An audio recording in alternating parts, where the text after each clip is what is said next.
கிளாஸுக்கு வரும்போது 2019 சிக்னேச்சர் ஹோட்டலுக்கு தான் நான் ஃபர்ஸ்ட் கிளாஸ் அட்டென்ட் பண்ணேன்.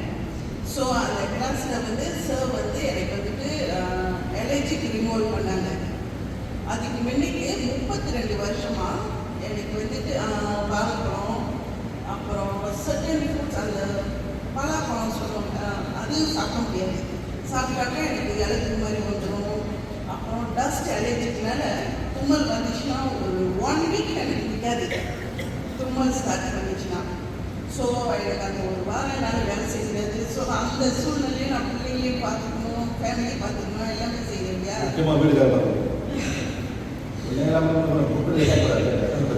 ரொம்ப கஷ்டப்பட்டுருக்கேன் 32 வருஷம். ஸோ நான் என்ன சொல்கிறேன்னா, சளி மாத்திரை இந்த கவர்மெண்ட் கிளினிக் போனால் ஒரு மஞ்சள் கலர் மாத்திரை கொடுப்பாங்க. அப்புறம் ப்ரைவேட் கிளினிக்கில் போனாக்கா சோப்பு கலர் மாத்திரை, அலஹான் இருக்குல்ல,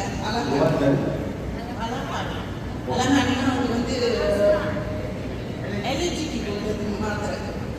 32 வருஷமாக நான் அதை நான் சாப்பிட்டுருக்கேன். ஒன்ஸ் ஒரு நான் ப்ரீவியஸ் அந்த கிளாஸில் நான் அட்டென்ட் பண்ணுறதுக்கு முன்னைக்கு ஒரு டைமில் நானே யோசிச்சுருக்கேன், இவ்வளோ மருந்து சாப்பிட்றேன், என் லைஃப் ரொம்ப நாள் இருக்காததுன்னு கூட நான் ஃபீல் பண்ணியிருக்கேன். சார் வந்துட்டு அந்த கிளாஸில் எனக்கு எலர்ஜிக்கு வந்துட்டு ஜஸ்ட் டஸ்ட் எலர்ஜி தான் எனக்கு ரிமூவ் பண்ணாங்க. நெச்சுவலாக இப்போ வரைக்கும் எனக்கு வந்து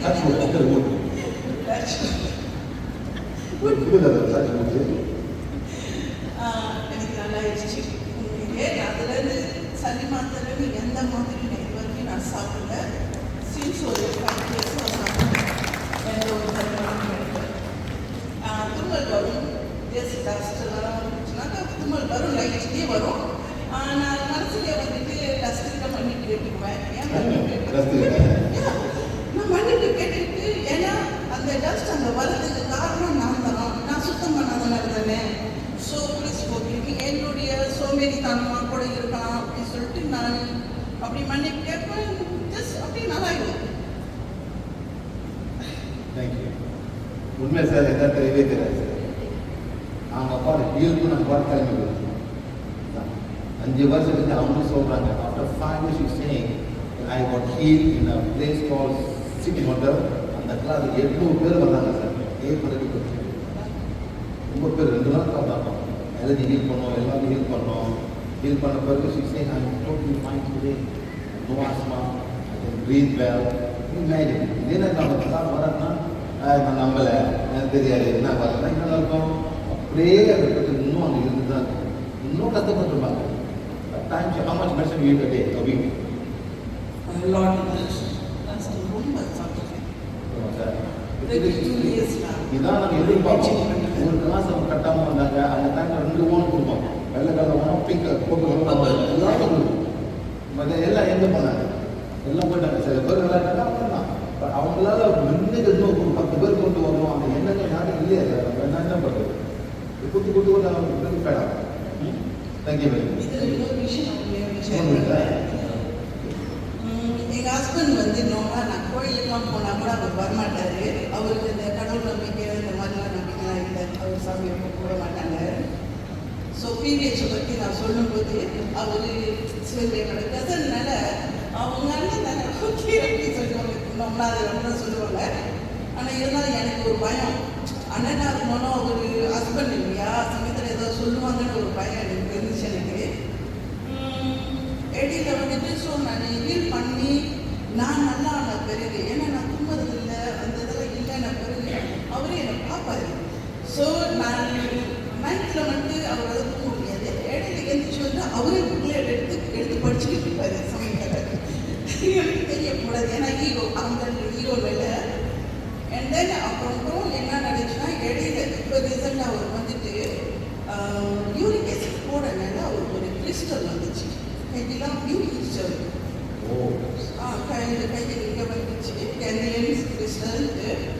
ஸோ அவர் சொன்னார், நான் சொன்னேன் வாங்க கிளினிக் போகலான்னு சொல்லி அவரை கூப்பிட்டேன். ஏன்னா அவர் வந்து டாக்டர்ஸ் தான் ரொம்ப நம்புவாங்க அப்படின்னு. இல்லை நீ எனக்கு குணப்படுத்து, உன்னால் முடியும் அப்படின்னு சொன்னார். ஸோ எனக்கு ஆக்சுவலி அது கிறிஸ்டல் வந்துருக்குன்னு எனக்கு தெரியாது. என்ன காரணமாக இருக்குன்னா என்னென்னமோ ட்ரீட் பண்ணுறேன், சரி தெரியல. நான் கூகுளில் சர்ச் பண்ணி ட்ரீட் பண்ணேன். அப்புறம் தான்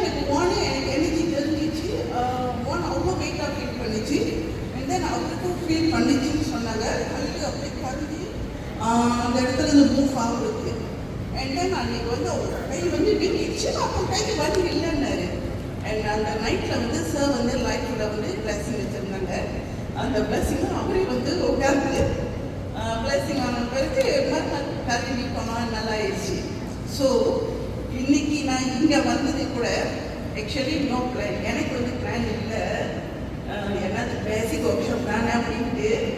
ஹஸ்பண்டே இன்னைக்கு ராத்திரி என்ன சொன்னாங்க, அண்ணன் ஒரு கிளாஸ் எடுத்துட்டு பிரச்சனை இல்லை, நீ போயிட்டு வா அப்படின்னு அவரு சொன்ன போது நல்ல ஒரு சான்ஸ் கொடுக்குறாருன்னு போது நான் அதை கிராப் பண்ணிக்கணும் அப்படின்னு சொல்லிட்டு ஓகே அப்படி சொல்லிட்டு அவரே எல்லாம் கார்டிலாம் ரெடி பண்ணி ஓகே நீ போயிட்டு சொல்லி அனுப்பி விட்டுருக்காங்க. ஸோ தேங்க்யூ பிவேஷ். உங்கள் டாக்டர் எப்படி ட்ரைனிங்?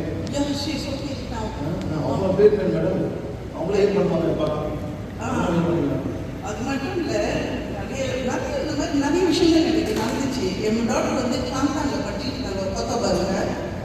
ஸோ ஒரு நைட்டில் வந்துட்டு அவங்க ரூம்மேட் வந்து 2 பேர் தான் இருந்தாங்க. அன்னைக்கு லீவுனால மற்ற ஸ்டூடெண்ட்ஸ்லாம் வீட்டுக்கு போயிட்டாங்க.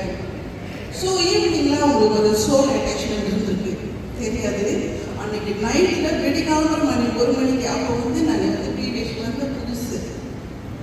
ஸோ நைட்டில் வந்துட்டு அவங்களுக்கு திடீர்னு டயரியா வாந்தி டாக்டரால் ஒன்றுமே புரியல. ஸோ ரூம்மேட் முன்னாடி என்ன பண்ணுறது தெரியல, எல்லாம் போய் மயக்கம் போட்டு விழுவோம் என்னதான் சரி. ஸோ உடனே ஹஸ்பண்ட் சொன்னார், அப்போ அவருக்கு வந்து அந்த அளவுக்கு நம்பிக்கை இல்லை இல்லையா. அவர் என்ன சொன்னாங்கன்னா, இல்லை நம்மளுக்கு ஃப்ளைட் டிக்கெட் எடுத்துறேன், நீ போய் பாரு. மிட் நைட்டில் 1 மணிக்கு நான் ஃப்ளைட் எடுத்து 2 மணிக்கு நாங்கள் போய் நான் எப்படி போகிறது, என் டாக்டர் எப்படி போய் நான் பார்த்தோன்னே என்ன செய்ய முடியும். ஸோ எனக்கு நான் சொன்னேன், இல்லை எங்கள் அண்ணன் எனக்கு ஒரு வித்தை கற்று கொடுத்துருக்காரு.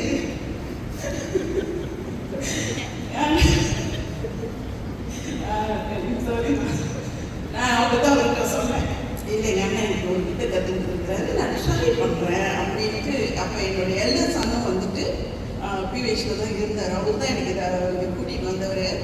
ஸோ நான் சொன்னேன், நம்ம இது அருணாக்கு ஹெல்ப் பண்ணலாம் யா அப்படின்ட்டு. ஸோ அவரும் உட்காந்து ஹீல் பண்ணோம். ஹீல் பண்ணதில் எங்களால் என்ன என்ஜாய் பண்ண முடியும்னா, அவங்களோட வாங்கி நிப்பாட்டணும், டைரியாஸும் நிப்பாட்டணும், மற்றபடி அவங்க சொல்லாத ஃபீலிங்ஸ் எங்களால் நிப்பாட்ட முடியல.